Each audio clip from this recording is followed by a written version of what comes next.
the Horizon Economic Development Corporation is operated by the same staff and managed by the same board of directors as the Economic Development Center. They're just more equipped and geared to managing this type of program way the corporate structure is set up. So why are we here? What are we doing? What are we looking to get out of the Building Improvement Fund? The goals is to improve the utilization of downtown buildings, as well as leverage private capital investment. Obviously, the more investment we have into community, the larger impact we're going to see. We want to attract new businesses or help businesses expand, create jobs, rehab, redevelop, or create mixed income upper floor housing, attract more residents downtown, and ultimately increase the tax base in Penn Yan. It's the same goals ultimately that the Downtown Revitalization Initiative had. We want to see Penn Yan continue to grow and thrive, more so now than ever, now that we've been dealing with the coronavirus. We want to get back to the momentum we had before this all happened. As you can see here, we're using the same eligible area that the DRI used.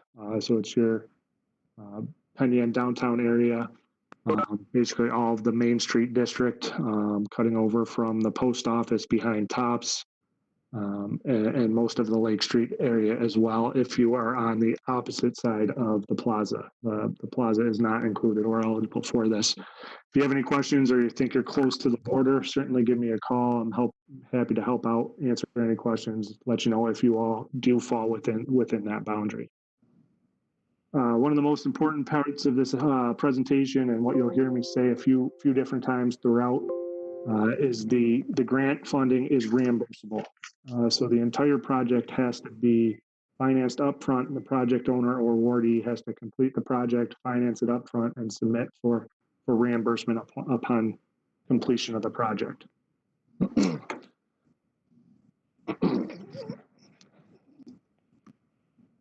So who is eligible for the Building Improvement Fund while you're all here? It's for-profit and not-for-profit organizations or individuals that meet the following conditions. And you have to be located within that target area. Must be a commercial or mixed-use building. So this is not for residential type buildings. Must be commercial or mixed use. All applicants and awardees must be current on all municipal taxes.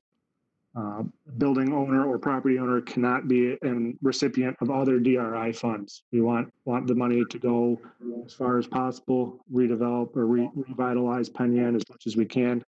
So we're not going to allow projects that were already awarded to double dip into funding. And again, as I said, you'll hear it a few times, it's reimbursement only.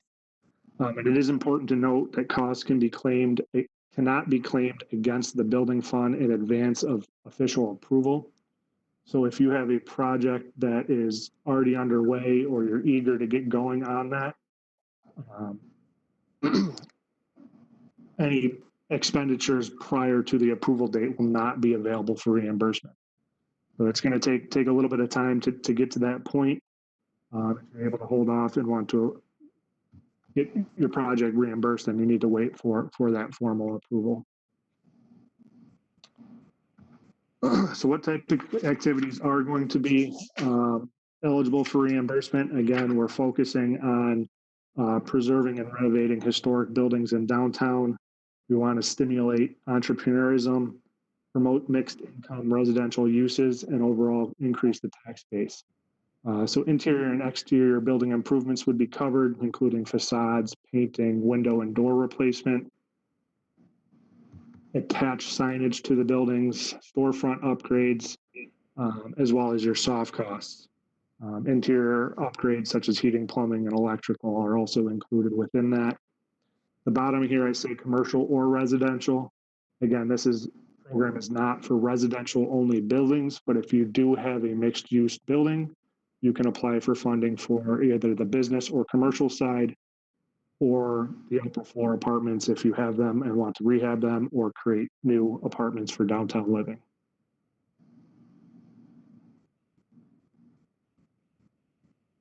So costs that are not going to be eligible for grant reimbursement is anything to do is any acquisition.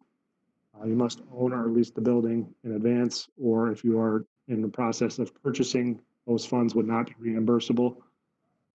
New construction is also not to be included. It is a building improvement fund, so funds will not be available for any new construction. Municipally owned or religious buildings are not eligible for funding, as well as any non-permanent fixtures such as appliance, equipment, tools. Basically anything that is going to receive grant funding must be permanent or attached to the building in order to be eligible for funding. It's important to note that the Building Improvement Fund Committee has the right to deem projects ineligible that are inconsistent or detract with the character of Penn Yan. This is why Insight has created the design guidelines that they're going to be discussing later on in the presentation. They're going to be there to guide you through that process. If you have any questions or don't understand what fits and what doesn't, they're here to help support us and help you get through that process. Septic systems, grading, parking lots, fences are also not eligible. Grant proceeds cannot be used to refinance or pay any debt or sales tax, and grant proceeds are not eligible. The reimbursement is not eligible for in-kind labor.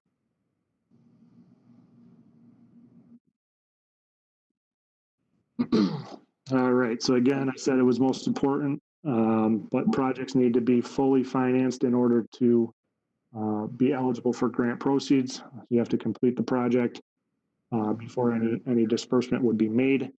We are going to need to see proof that you can complete the project, financial proof that you can complete the project, such as cash. We would need to see a bank or account statement showing enough available funds to complete the project. You can use a secured loan or line of credit, and as well, a bank commitment letter will be required showing proof of funding. And you can obviously use any combination of that to prove that you can complete the financial requirement of your project.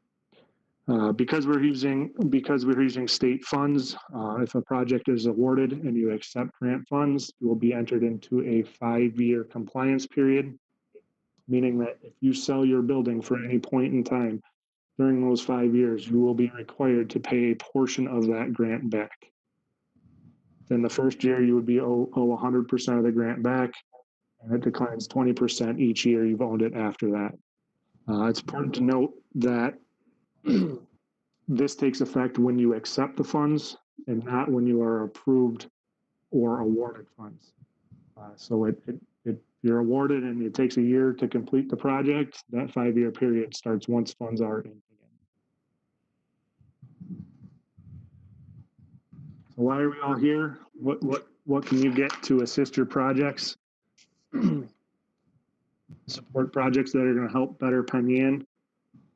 Minimum grant award is $10,000 with a maximum grant award of $100,000. Grant funding will not exceed 75% of the entire project, but one of the main scoring criteria is leveraging that private investment, meaning preference will be given to projects that have more of that personal investment. Again, more money contributed to the community is going to have a larger impact, and that's the ultimate goal of both the DRI and the Building Improvement Fund. So if you take a look at scenario 3 for easy math, if it's a total project cost of $100,000, the maximum grant available would be 75%, and any project owner or awardee would be required to contribute a minimum of $25,000. If that project cost was $150,000, $200,000, they're going to receive more. They're going to score better or receive preference as they're leveraging more of that private investment. We'll get to the application process. We'll be releasing the application tonight after the meeting. It will be posted to the Finger Lakes Economic Development Center website, as well as emailed to all the participants of tonight's meeting. If anybody needs a hard copy mailed to them, just give me an email, or give me a call. we're happy to do that. And eventually, when we are able to, we will have those applications available for pickup at both the FLEDC office as well as the village office. Hopefully, we can do that sooner than later, but I think we're still several weeks away before we can open up. What else is going to be needed a part of that application process is project description. So what are you doing? What is the project? Detailed scope of work. So what work is to be performed, materials, timeline, any visuals, design, pictures, schematics to show and support the project that you're presenting, as well as the overall cost of the project and any documentation to support that. Estimates always will boost the application. There will be a conflict of interest statement mandated that will have to be returned. Basically, any work performed by an awarded building cannot be completed by a contractor that owns that building. So you can't do your own work essentially, or that for any family member of the building owner cannot do the work there, and that's a state mandate. That also goes for any Finger Lakes Economic Development Center or Horizon Economic Development Corporation employee or board member would be ineligible for building improvement fund financing or grant money. Project owner or awardee must be current on all village, town, county, and school taxes, and any drawings or pictures are encouraged to include within the application. Basically spelling out what you're doing, giving a clear, concise picture to our Building Improvement Fund Committee is going to increase your chances of receiving grant funding. So let's talk about timeline real quick. Obviously, we're at our kickoff and informational meeting today, May 14th. After the meeting, we're going to again release the applications, which would open up the preliminary application period.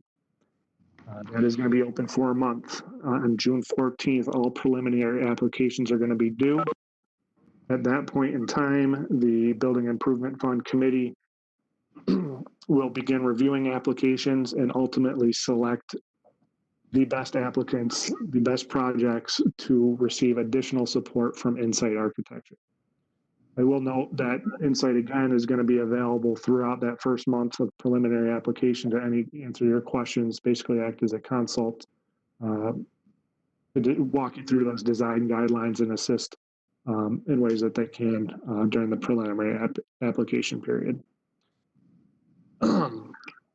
Once projects are selected for additional support, there will be a date selected for final applications to be due.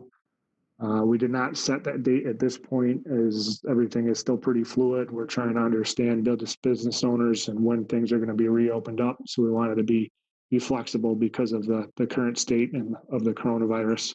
But that date will be made public. Everyone that submits a preliminary application will know when that final cutoff date is so that you can be sure to have your final application in and submit it on time. Once the final applications are submitted, if necessary, we will schedule presentations for those applicants to present to the Building Improvement Fund Committee. And once we get through that, then a project scoring session will be held through the committee where they review all the applications, assign scores to them, and ultimately select which projects will be receiving grant funding. Once award announcements are made, then we'll begin the administration and approval process to make sure that each one of those awardees gets the proper documentation submitted to New York State. The Housing Trust Fund Corporation, that is the parent organization overseeing the program, we'll work with the project owner and the awardees to make sure all documentation is submitted in a timely and consistent manner to get those approvals as fast as we can. Once you have approval from the state, then we can begin moving towards the construction phase. So scoring criteria, what is going to improve your chances of getting funded? This is the most important slide, a part of today's presentation.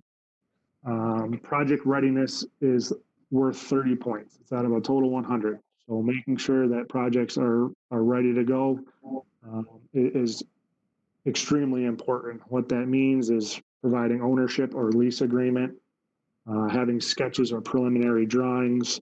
Again, proof of 100% of financing is in place and ready to go to complete that project. Basically, we do not want to approve a project that we have to wait, or award a project that we have to wait for them to get their ducks in a row after awarding. We want this to go as quickly and smoothly as possible. Being ready to do so and proving that is gonna bode well for your chances of being funded. Again, economic impact is worth 25 points. This is to improve the utilization of Penn Yan's building stock, so converting underutilized or vacant storefronts to the highest use. Seeing some of these storefronts improve and start being open for business is a huge asset and what we want to see from this program. Attracting new businesses or helping businesses expand, creating jobs, and again, promoting mixed income downtown residential uses. So that includes the upper floor apartments. Projects that add new business and employment will score better, or a combination of that, than a one apartment addition to a building. So it's that overall economic impact that is going to help your chances to receive funding. Visual impact is next, which is 30 points. It's visually prominent projects downtown. As you can see, Burkett Landing here in the presentation, probably one of the most notable improvements we have right in the downtown district. It was once a pretty tough area. Is definitely a destination at this point. So this is a good example of what we're looking for visually, or something along those lines that brings a building to its fullest potential. Again, preserving or restoring buildings with historic value, and then the number of commercial and or residential units being created.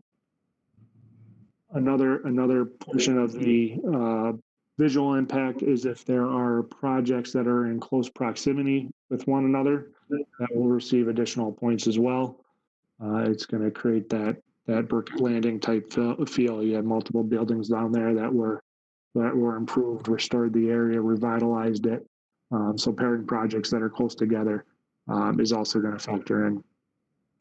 And finally, we have leveraging the personal investment. Again, more money being put into the town is going to have a bigger impact, allowing us to revitalize and better Penn Yan is on a larger scale. The more personal investment you can have, the better your chances of receiving funding.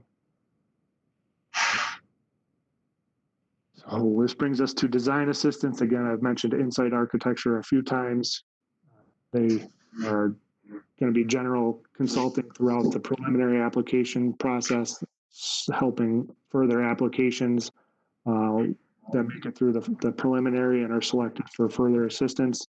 And once projects are awarded, they'll be assisting with documenting existing conditions of buildings, helping with state historic preservation and receiving a positive determination, coordination on the building process, and progressing, checking on doing progress inspections and completion inspections as well.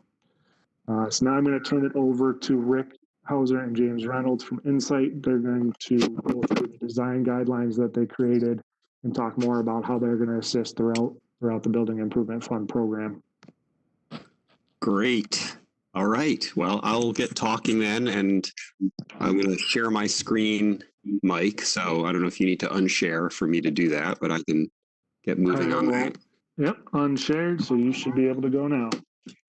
Okay, so let me take care of that. I do want to point out to everybody, and I'll introduce James in a minute, but let me get this done. So I hope now, if I know what I'm doing at all, that you're looking at a cover of a Village of Penn Yan Downtown Design Guide. So I want to emphasize that what Mike said earlier is absolutely 5:28 p.m. want to emphasize that we're available. So from this point out, you should be able to reach out to us if you have general questions. We can help support you as you put your preliminary application together. And then on the strength of that preliminary application, the committee will kind of direct us, kind of assign us to support applications that they seem to be thinking are going to be contenders. And then really our job is to plug in with you, help you strengthen and revise your application if you want. So we can at that point give you some input on code, give you some input on how to score the best that you can. And that's our job, to work with you on that, provide some nice visualizations. We can get in there and measure some things. And so use us as a resource. That we're plugged in, we're part of the program. And so we'll be here for the preliminary application till June for general input. And then if you make it past the first cut, we'll probably be tagged in to support you if you need that support to put the strongest package together that you can. So we'll be on your team, and our job is to help you get the funding you need to see this happen. So that said, one of the tools that we've already been asked to prepare, you see in front of you, which is this downtown design guide. And it's got multiple purposes, but for one, it is essentially, think of it as an adopted part of the program. So you want to work with this booklet, and it will help you know what you need to do if you want to be considered for the program. So James and I are going to walk through this a little bit now, and then you'll have a chance to look at it in greater detail. Mike, I don't know if copies will be available at your office or if this will just be available on the website for people to download. But I'm sure that this will be made available. Yeah, it certainly will be on our website. And again, I'm happy to mail copies out to anybody who requests it or needs it. And then when we can be open for people to stop by, we'll have it available for pickup. All right, super. Great, thanks. So let's talk through this, because this plays a few roles. First of all, it's to help you compete and really put the best project together that you can. And secondly, it's going to be a tool to make sure that your work is consistent with those at the state level who are also going to be reviewing everything that you propose, to make sure that it's consistent with the standards for their review. So in other words, state money is involved. The State Historic Preservation Office is going to want to look at how that money is being spent. So these guidelines also should help you make sure you find that sweet spot in your proposal so that your project is approved when the time comes and you can sail through and get it done. So what you see here is the table of contents, which is on one side of your screen in words, and you can see how it's broken up. And on the other side is visual. This is a facade, a kind of standard typical facade that's like a visual table of contents. So you can use that to guide your way through from 1.4 for doors and 4.0 for awning. So that is your go-to screen. We're going to provide a little bit of background here, and then we're going to just jump through a quick sampling of what this contains. So you can start spinning your wheels thinking about how this applies to you. Context and history, I would only mention in this section that the buildings in your downtown that are historic, that have been built a while ago, often have they either have great historic integrity still, or they have historic integrity buried, which can be revealed and celebrated. But they have a certain logic and rationale. Awnings, for example, they serve an important function. Tall first floor ceiling heights and high windows that let in light, a transparency that help display product, awnings that help provide shade from certain angled sun. All these elements played a role. A lot of them have been covered up or removed. Some of them, fortunately for Penn Yan, are still there. These are the essential ingredients in any facade renovation of a historic building. And so on this screen, you're going to want to reference this when you're thinking about your work, because this is the 10 commandments, essentially, that the State Historic Preservation Office is going to use when determining whether the work you're proposing is fundable, essentially. They're big, sweeping, generic, not generic, but broad characteristics about retaining the defining features, don't create fake history, restore things when you can rather than replace them. And there's some guidelines about additions and how they should be distinct from the original structures, even though in this case, if you do an addition, it's not going to be fundable through this program. So you'll want to reference this when you get to that point. Here we're giving you an overview. So if you're thinking about your building and the nature of how to go about reinventing the facade, this will give you a sense of how to do so. A, B, C. Evaluate its original form, find opportunities for repair, restore the original intent. And you can see the lines on the right that start to give you some guidance on that and some tips in annotations all throughout this page. And then we get to the guts of the document that we're going to whiz through, but I want you to think of the document as having two parts. There's the pretty picture part, which you can use almost as a photo book. You can just flip through it. You don't have to read anything. It's like looking at a glossy magazine. You have some images that have the green check marks over here that tell you this is good, do things like this, use these as precedents, use them as examples, use them as inspiration. And then you have the images with the red do not do this symbol on them. And those are obviously warnings about things that would not be looked favorably upon through this program and through the funding source. So that's my overview. And James, I'm going to turn over to my colleague who's also going to be working with us. So you'll probably meet me, you'll meet James, you might meet one or two others from my office that were working with you last year on the round 1 DRI stuff. But James, why don't you help give us a walkthrough of some of the sections of the guidelines? Definitely. Thank you for the intro. Everybody can hear me okay? Wonderful. Okay. So with that said, looking kind of at the SHPO requirements and those guidelines, we could dive right into the materials section. This is a great section. It looks at how to emphasize and repair original building materials that may be present on your building, as well as do's and don'ts highlighted as examples, things to avoid like vinyl siding that covers up an original material, avoiding the use of residential style gutters, or covering up transom windows and awnings with large oversized signage. So as you can see in the good examples here, you've got some wonderful steel columns that have been repainted and restored, and they really add to that historic integrity that you can find in the downtown. But alternatively, and you can also see a terrible example of how in the middle on the left-hand side there, they just covered up an entire upper second and third floors with this terrible vinyl siding. And so you can kind of see what to and not to do. We could probably move on. Yep.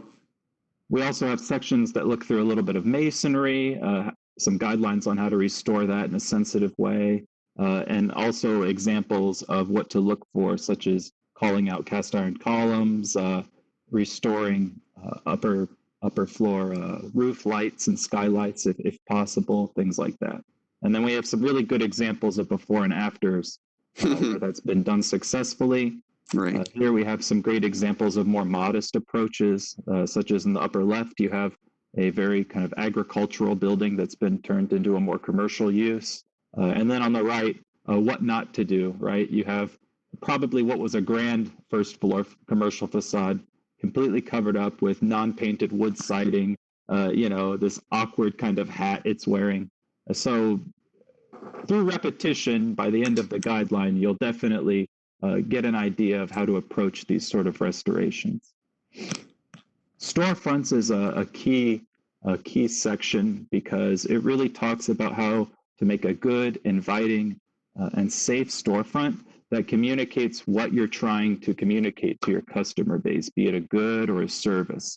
And it looks at this through a historic lens. So as Rick mentioned earlier, first floor ceiling heights used to be massive, 12, 13 foot to allow lots of light in.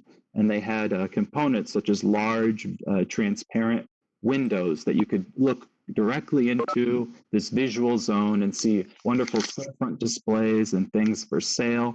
And so the section just starts by asking you these three questions. Is your business open? Is it safe and inviting? And what is for sale here? And if you can answer those three questions and think about those three questions while you're redesigning your storefront, that can definitely help in the design process. So here we've got some both historic and non-historic examples. Also in storefronts is windows, right? So it takes a look at, if you do need to replace windows, how can you design a window pattern that has some type of repetition and references the original windows, even if you're not, replacing them with the exact same replica, because that could be so costly. But how do you reference it with your new design so that way you're still respecting that integrity and kind of avoid that mass-produced look of prefabricated, aluminum windows that a lot of storefronts unfortunately got added in the 70s and 80s. Right. Yeah, I mean, a lot of these are, when you have historic buildings, they're telling you what to do often with regards to how to fill the original openings with windows that have been made smaller. So there's scale questions.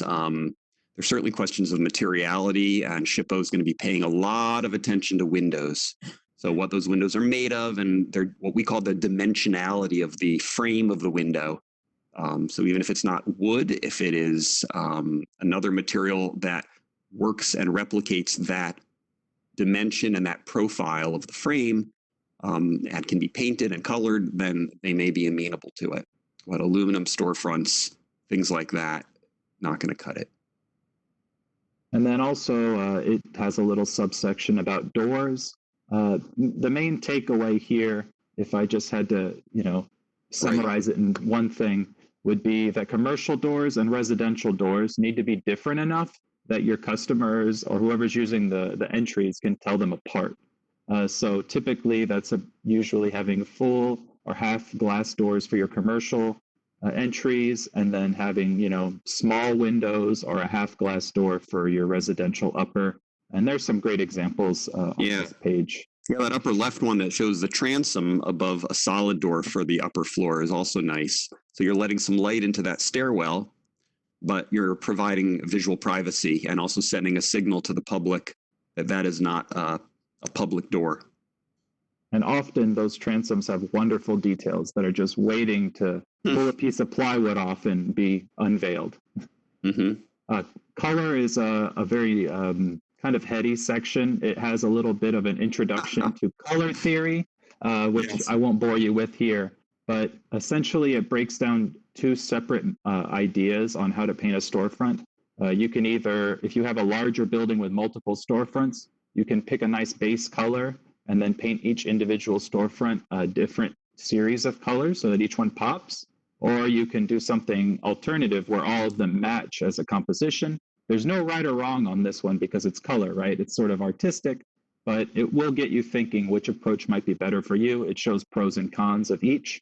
And then we also provide a large array of sample paint selections. So if you're just, no good at color, there's your cheat sheet. Pick one that you love and we'll call it a day. Right. And this can be the most cost-effective way to give your building a total facelift, because we all know that when somebody paints their building, even if it's the worst color in the world, man, does it just look sharp, It really sticks out. And sometimes budgets can be tight, so that can be a really low-hanging fruit for a really successful facade restoration, provided that it's not brick, because we're not supposed to paint bricks unless they've already been painted. Keep that in mind. That's right.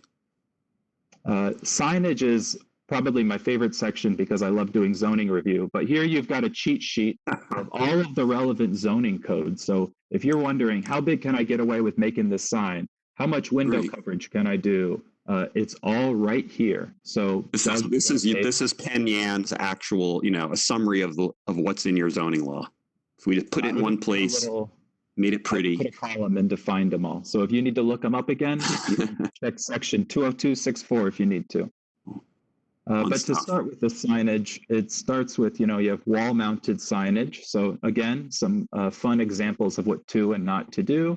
We even have some contemporary looks and also some more historical looks. We've got that fun, scary city hall there.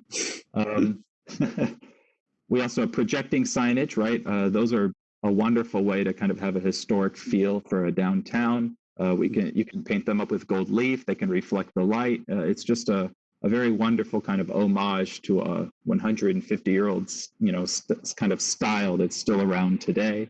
You can do carved signage. You can do abstract signage with fun sculptures and things like that.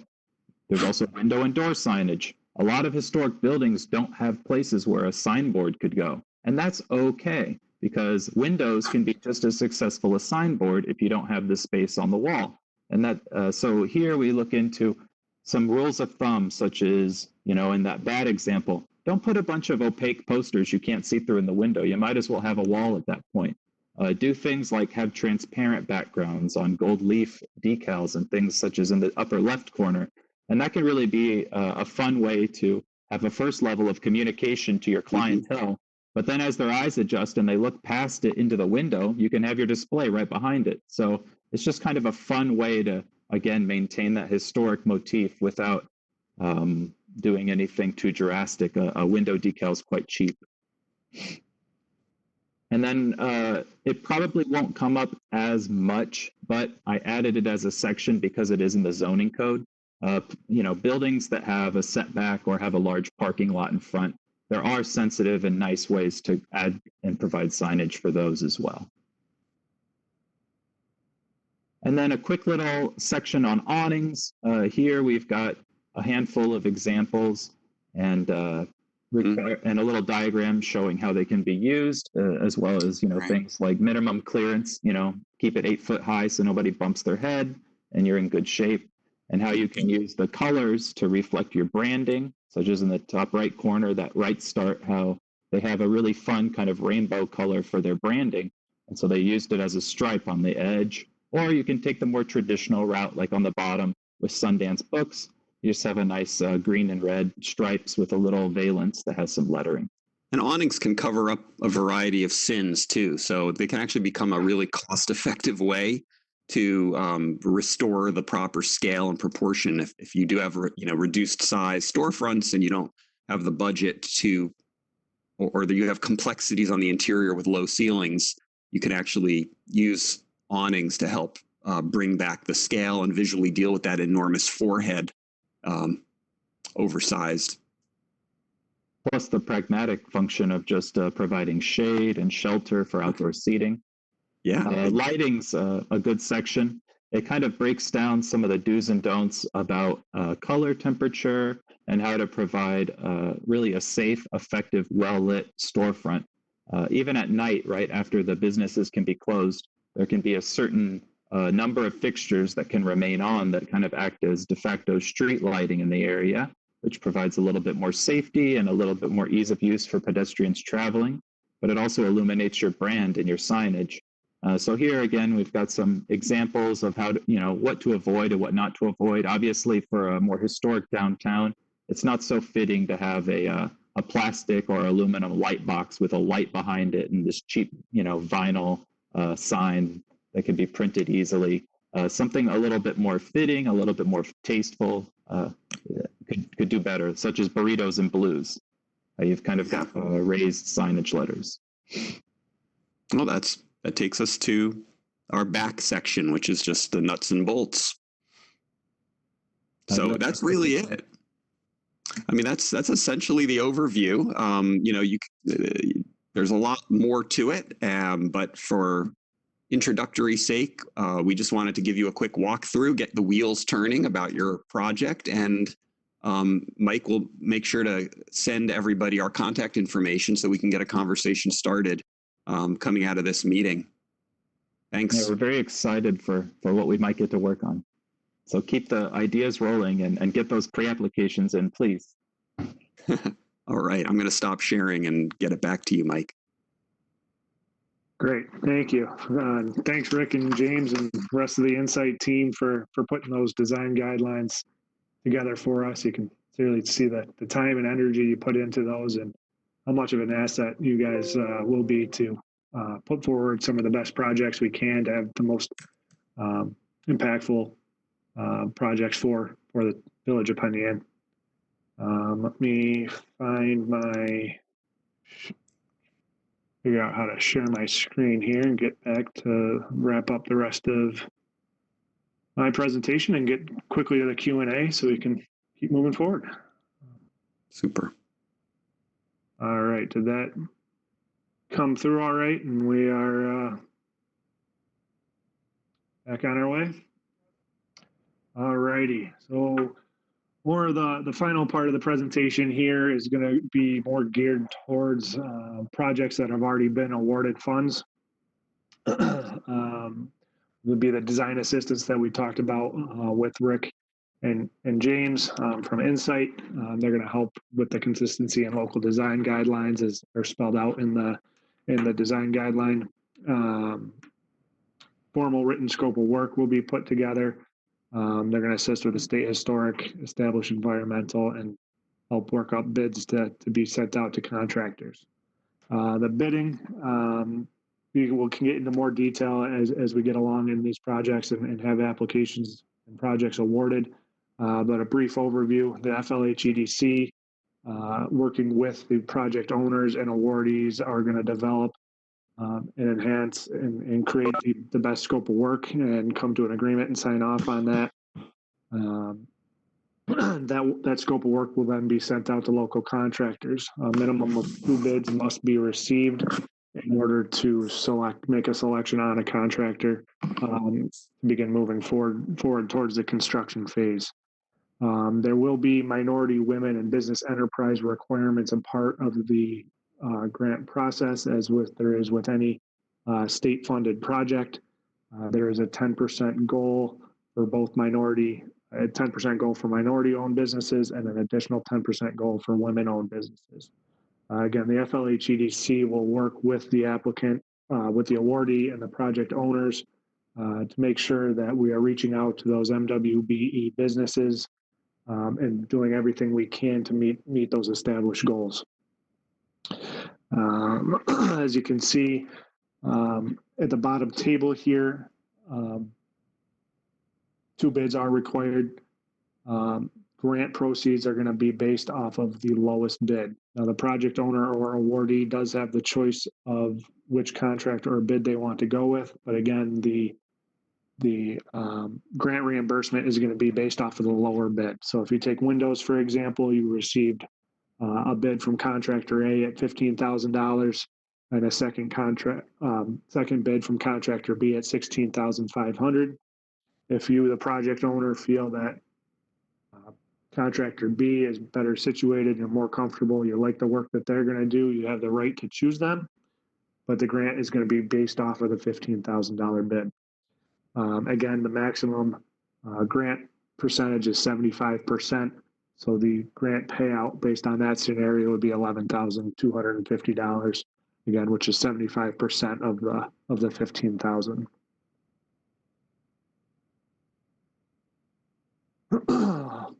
Again, we're going to be helping with the bid process. We're going to review and agree on that bid. But pretty much a repetitive slide here. Once the bids are selected, we'll work up the contracts. We'll submit the documentation to the state.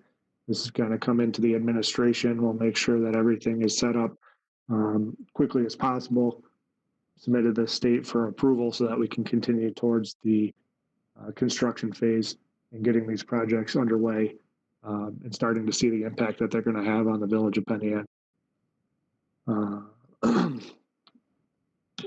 Once projects are completed, again, it is a reimbursement program, proof of financing, paid receipts, paid invoices, canceled checks will need to be submitted in order to show that the project has been paid for. A completion inspection will be completed. Make sure that the project is done, completed to the scope of work. Once that is completed, an environmental clearance will be needed. Radon detection, radon check, lead-based paint assessment will now all need to be completed and again submitted to the state. Once the inspection environmental has been completed, all that documentation will be submitted to the state, and ultimately a reimbursement request will be submitted. Once all that documentation is in and submitted, it's about typically a 60 to 90 day turnaround time for funds to be distributed back to the FLHEDC. And as soon as we receive those funds, then we'll be distributing them to the project owner as quickly as we can. So that pretty much wraps up what we have here. Again, they threw a lot at you in a little bit of time. Thanks for Rick and James for their support on this. This is a pretty high level overview of the entire project. I'm available anytime to go through this in more detail. Give me a call, shoot me an email. We're here to help get you through this process, submit the best application you can, and ultimately hopefully receive funding. I want to give a special thank you to our Building Improvement Fund Committee for their time and support and their continued dedication to growing and developing Penn Yan. Without them, we wouldn't be able to do any of this. So we do want to thank them. Now that you've heard me talk for almost an hour, we're going to open it up to the rest of you and start answering your questions. I'm going to jump into the chat section first, answer some of those, get through those, and then we'll open it up to anybody that's still on the meeting and wants to ask a question. So let's see what we got. Yeah, no, there's a couple good ones already. Right. The first one I'm reading is would two bids, or what is the difference between the preliminary application and the final application? Yep. So starting tonight, after we complete this meeting, the application is going to be sent out and available. It's providing your scope of work, project description, cost estimates, basically putting forth your project in the best light that you can. During that time, Insight, Rick and James, as well as Nicole, another team member of theirs, will be available to guide through that process. On June 14th, when the preliminary application is due, the Building Improvement Fund Committee will begin reviewing those applications and ultimately selecting the best projects, the best presented projects to receive additional support from Rick, James, and the Insight team. Rick, do you want to take a second just to outline what that would entail? Sure. And I'll speak from our experience in Batavia when they did their Building Improvement Fund last year, which is at the preliminary round, do as much as you can, get as much information, thinking about your scope, what do you want to accomplish, get a preliminary handle on the cost. And actually, the more you do, the better. If you already have a relationship with a design professional and you can get it all put together, then obviously it's gonna rise to the top right away. But for the most part, you put together everything you can, you submit it, and then we'll be assigned to support those applications that basically look like they'd be a good fit but need more help to be eligible. And the reason for this is because if there are 15 preliminary applicants, we just can't be assigned to everybody. So it may be that when all is said and done, there's some projects that are locked in, that are good, that have their own architects already, and there's some projects that are going to need some support, and we can get in there after the preliminary applications are turned in, and we can provide that. So in Batavia, we were able to, in some cases, help with existing conditions, getting more accurate sense of square footage, doing some preliminary code review, studying highest best use even. So maybe you submit something and the committee thinks, oh, this isn't really going to score very high. Maybe you can explore how they could create 2 residential units on the upper floor here. Okay, so we'll roll up our sleeves if that's what we're asked to do, and we'll happily plug in and help you prepare actual kind of concept sketches. I call them scope of work, but really they'd be graphics. They might be a pretty facade rendering that shows that you're thinking about these design guidelines, and provide for an amazing before and after rendering that you can include in your final application that'll really knock the socks off the scoring committee. So we're just going to be a resource. In the preliminary round, we'll be a verbal resource. You call us, we can kind of help talk you through the guidelines and the goals. And then based on how that plays out, we'll be plugging in with many of you to help support your projects and get them to the final application, kind of a revised application. Thanks, Rick. Sure. Can't wait. Another question came, which is a great one, and I'm definitely going to bump this back to you, Mike. Would 2 bids or more be required for an artist to do a mural on a property?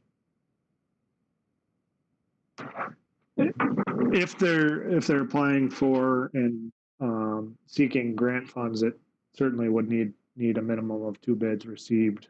We'll have to look into our administrative plan and see if that mural itself would qualify for grant proceeds. I have found in other cases that murals can be considered eligible, so it's a positive sign. We'll have to see in this case if that holds true. And the other thing to bear in mind, and again, Mike and Steve and company will have the final word on this, communicating with the state. But what we've observed is that what the state is most interested in receiving competitive bids on is for the scope of work for which you are requesting reimbursement grant funds.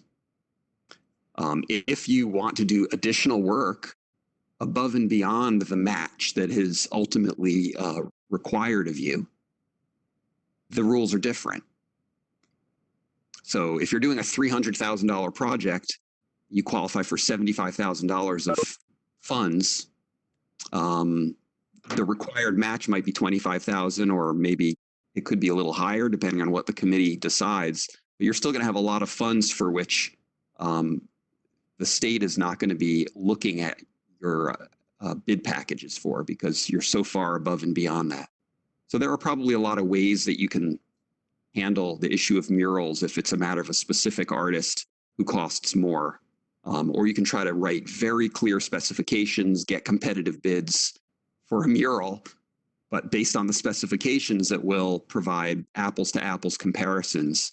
And then you can always choose whichever artist you want. You don't have to choose the low bid. You're just only going to get reimbursed based on the low bid.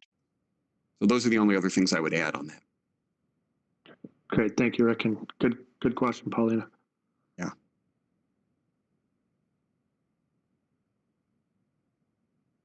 So those are the only 2 that I see written down here. Am I missing any, other than providing a phone numbers so that you can call me and James, which I can type in here? But if you have questions you want to ask verbally, if there's a quick way you can do a wave on here, or just unmute yourself, I guess would be the easiest thing, and jump in.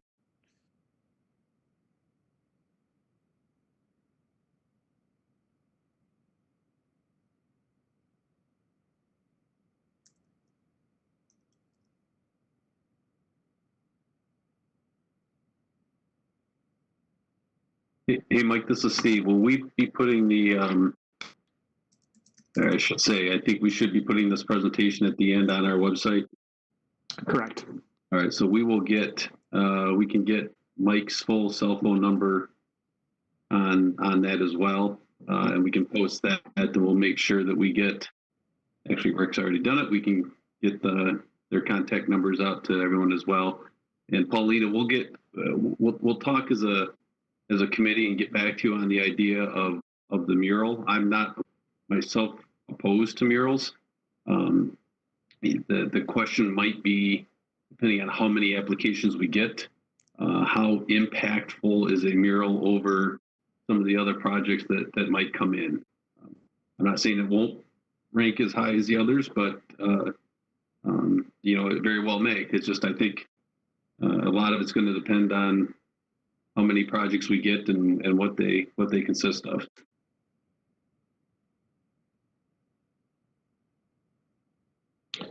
Yeah, and I'll make sure my contact information, as well as Rick and Insight, is listed in the email that goes out with the application and design guidelines, and will be posted for everyone to to see, have access to.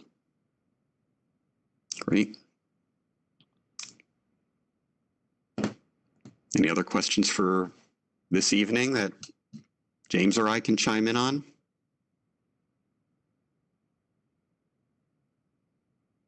You want to take people off of